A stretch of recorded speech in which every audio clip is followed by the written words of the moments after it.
Vote चोरी के issue को लेकर कांग्रेस सड़कों पर नजर आ रही है। अलग अलग जगहों से तस्वीरें नजर आई हैं। बाकायदा चुनाव आयोग का पुतला फूंका गया। रोहतक में भी ऐसा ही किया गया। फिलहाल शहरी विधायक एडवोकेट बीबी बत्रा हमारे साथ। बत्रा साहब, सड़कों पर नजर आ रहे हैं। नहीं, निश्चित रूप से कि मामला जो ये सरकार है, ये भी अनकॉन्स्टिट्यूशनल सरकार है। ये भी वोटों की चोरी से सरकार बनी हुई है। 22,000 वोट का सिर्फ डिफरेंस होता तो उसमें कांग्रेस की सत्ता बनती, और कांग्रेस जब सत्ता में आ चुकी है और कांग्रेस सत्ता खो चुकी है, वो सारे इनकी वोट चोरी की साजिश से हुआ है। और राहुल गांधी ने जिस समय सारे तथ्य रखे, और राई कॉन्स्टिट्यूंसी में एक लेडी जो ब्राज़ील में रहती है उसका तस्वीर लगा के और 22 जगह उनके वोटर आए यहाँ पर, तो ये इस बात का सबूत देता है। इलेक्शन कमीशन की तरफ से अभी तक ऑफिशियल तौर पर कुछ नहीं कहा गया है, कैसे देखते हैं? ऐसे है कि जहाँ पर डुप्लीकेट वोट की बात होती है, इलेक्शन कमीशन का ये फ़र्ज़ बनता है। ये कोई नागरिक की बात नहीं होती है कि लोग आए और सेक्शन 7 के अंदर ऑब्जेक्शन फाइल करें, ये करें, वो नहीं, वो ऐसा नहीं होता। जब आपके पास बल्क कंप्लेंट एक आ गई है और एक राजनीतिक पार्टी ने एक मुद्दा उठाया है, उसको उसकी तह तक पहुंचना, उसको इन्वेस्टिगेट करना इलेक्शन कमीशन का वापा है। और जहां तक बल्क वोटर की बात है, आप देखते हैं कि घर में कहीं 102 वोट बने हुए हैं, किसी 50 वोट बने हुए हैं, किसी उससे भी ज़्यादा वोट बने हुए हैं।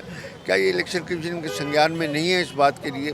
और उसके बाद जो सेक्शन 6 और सेक्शन रूल 6 और रूल 7 के प्रोविजंस हमारे को दिए गए हैं उस बात के लिए, ये बात देखने के लिए कि रूल और 6 और 7 क्या कहते हैं, उसकी इन्फॉर्मेशन भी उनको ब्रॉडकास्ट करनी चाहिए। भारतीय जनता पार्टी की तरफ से अलग अलग लोगों के बयान आए हैं और सवाल उठाए गए हैं टाइमिंग को लेकर। बिहार चुनाव चल रहा है, इस वक्त पर ये प्रेस कॉन्फ्रेंस करना हो। हमें पता लगा कि इतनी बड़ी धांधली हुई है तभी सवाल उठाएंगे। अगर हमें पता होता कि ये धांधली पहले होने वाली है तो निश्चित रूप से इसका सवाल पहले उठाते। आज रोहतक में प्रेस कॉन्फ्रेंस की पूर्व मंत्री ग्रोवर ने, और कहा है कि क्या अगर वोट चोरी होते तो रोहतक में इतने शॉर्ट मार्जिन से कांग्रेस कैसे जीती? लगता है कि वोट चोरी के बाद वो जीत नहीं सके। ये मार्जिन आप सबको पता है कि पूरा था कि 20-25 हज़ार की मार्जिन से हम जीत रहे थे। और इन्होंने उस इलेक्शन में क्या क्या नहीं किया, क्या क्या हथकंडे नहीं अपनाए, ये आपको भी पता है, मेरे को भी पता है, जनता को भी पता है, प्रेस को भी पता है कि किस हिसाब से कितनी शराबें बांटी गई, किस हिसाब से वोट खरीदे गए और किस हिसाब से सत्ता का उपयोग किया गया, किस तरह एक सुब्रनेंटम पुलिस को धमकाया गया। इससे ज़्यादा और उसमें FIR दर्ज ना करना और वो करना, उसके बाद भी कोई एक्शन ना लेना उस बात के लिए, और बाद में इलेक्शन ख़त्म होते ही उस SP को ट्रांसफ़र कर देना, इस क्या दर्शाता है इस बात के लिए।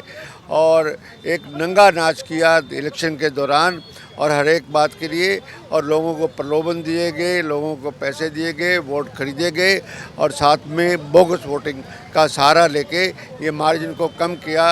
ये तो भाई गंगा में जो बोझ बो रखे थे, हमारे को फल मिल गया, उस भगवान का हम शुक्रिया करते हैं, ईश्वर का शुक्रिया करते हैं। तो ये शहरी कांग्रेस विधायक थे एडवोकेट बीबी बत्रा, भारत भूषण बत्रा, बड़े तफसील से अपनी बात रखी और कहीं न कहीं जो आरोप भाजपा की तरफ से लगाए गए हैं उनका भी जवाब देने का काम भारत भूषण बत्रा ने किया है। वीडियो जर्नलिस्ट कमलजीत के साथ देवेंद्र दांगी, रोहतक।